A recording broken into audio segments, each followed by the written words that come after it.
Fala galera, seja muito bem-vindo a mais um panorama de mercado aqui do Café com Day Trade. Hoje, dia 13 de janeiro, terça-feira. E deu ruim pro Trump, hein? Deu ruim pro Trump essa questão aí com o Banco Central americano aí, processo contra o Jerome Powell não pegou bem. Já explico para vocês, fica aí comigo que eu vou explicar para vocês o que que rolou nos mercados e como que isso acabou voltando contra ele. Beleza?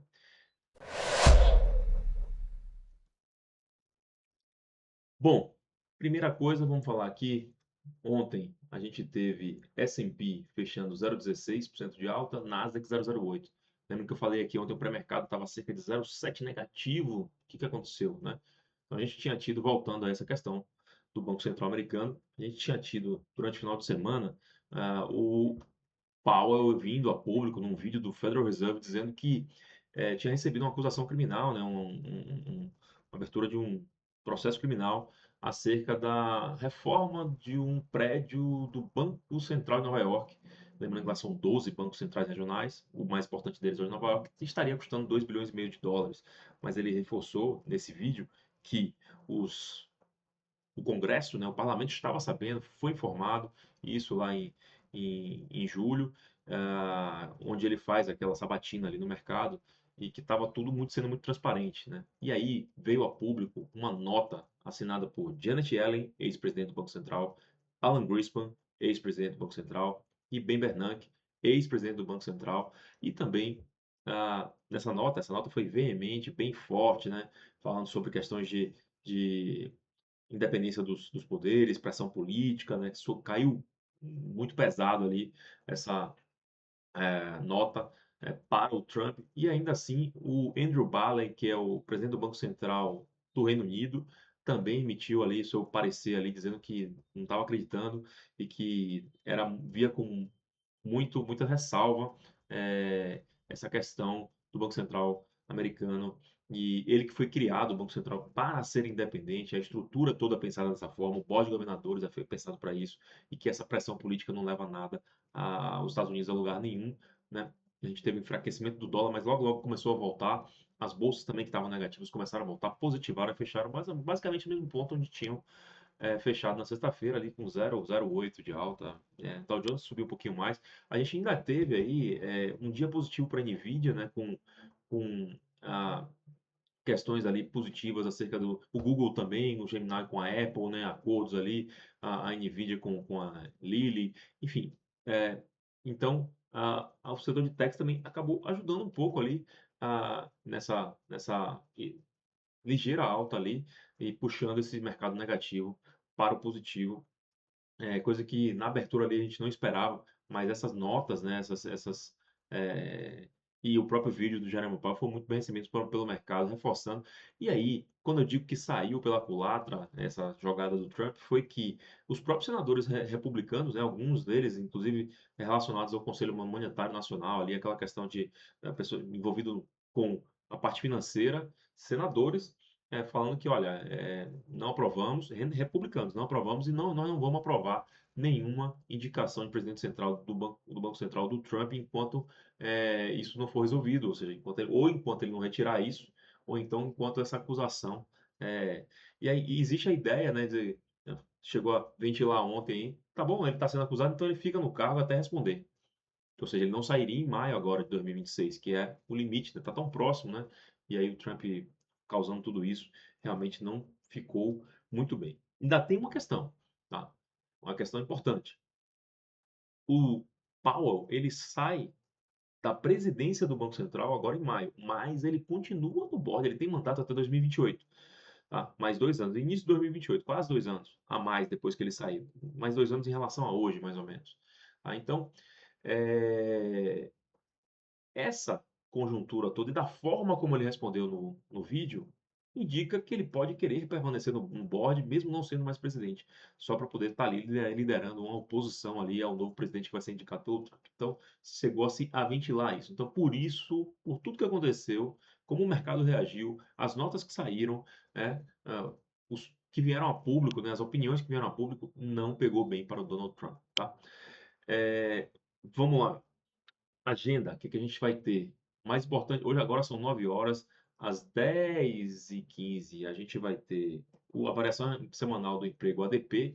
Bom, mas não teve ADP ontem. ADP fechado, né, em relação ao mês passado, mensal, veio ontem. Hoje a variação semanal, que vai sair toda quarta-feira aqui por volta desse horário, que está saindo, né, já virou semanal.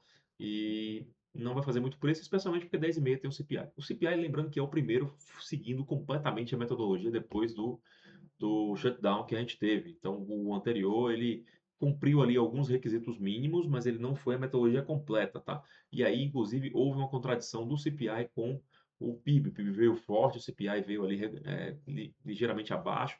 Então, suspeita-se que esse CPI pode vir a trazer informações mais relevantes e se ele vier mais alto, ele vai colocar em xeque o CPI anterior. Tá? Então, é o drive do dia, obviamente. A gente vai ter também vendas de casas novas, meio-dia, tá?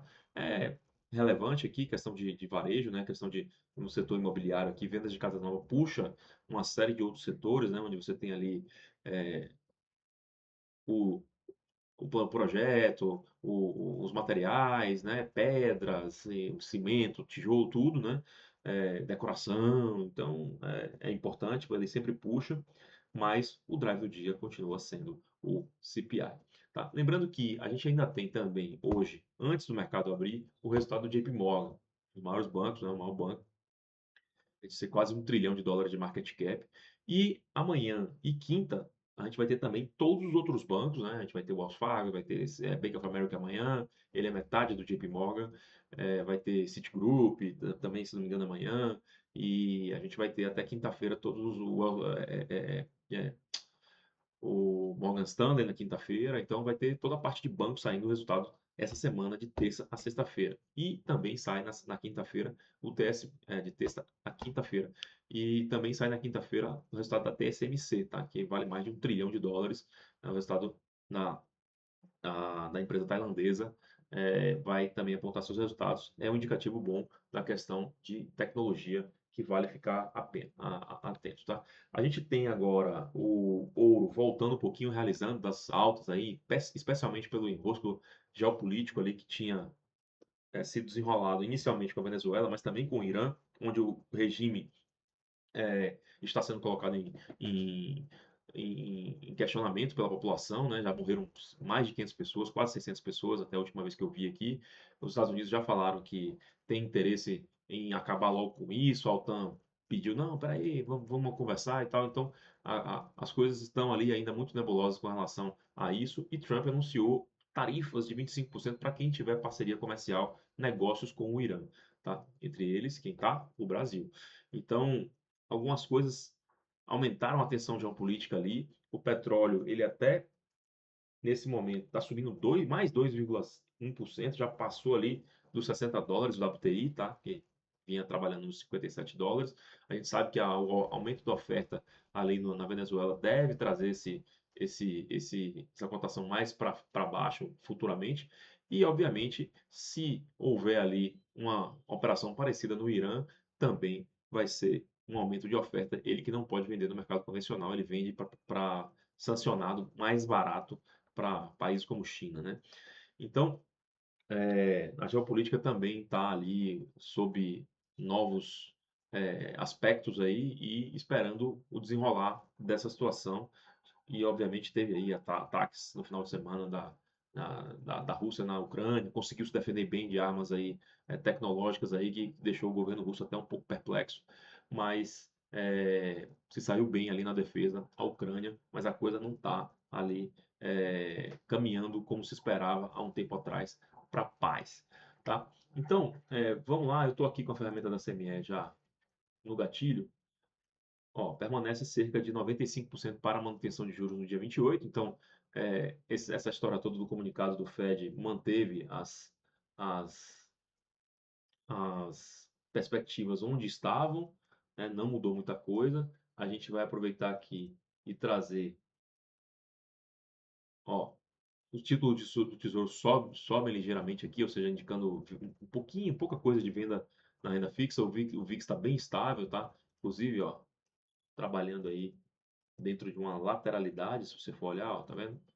Então, sem muitas surpresas, a gente vai ter que esperar realmente o CPI, não tem muito jeito, tá? Então, trabalhando aqui, ó, ligeiramente negativo, ligeiramente positivo, tá? Um pouquinho misto, um pouco mais negativo, né? Mas a gente tem Intel subindo forte, e aqui os bancos positivos aqui esperando os resultados que saem essa semana. A gente vê as montadoras aqui negativas. Vamos olhar o setor de energia subindo mais um pouco aí, ó, com essa questão, essas questões todas que eu já mencionei, né? Mas a gente tem um panorama aqui, um mapa bem misturado aqui, tá? Um dia que a gente tem que entender como que vai sair esse CPI, como eu falei, a metodologia completa, ela está sendo divulgada pela primeira vez após o shutdown, o PIB veio forte, então vamos acompanhar, e o mercado está ali no ligeiro 0 a 0 ali, aguardando, tá?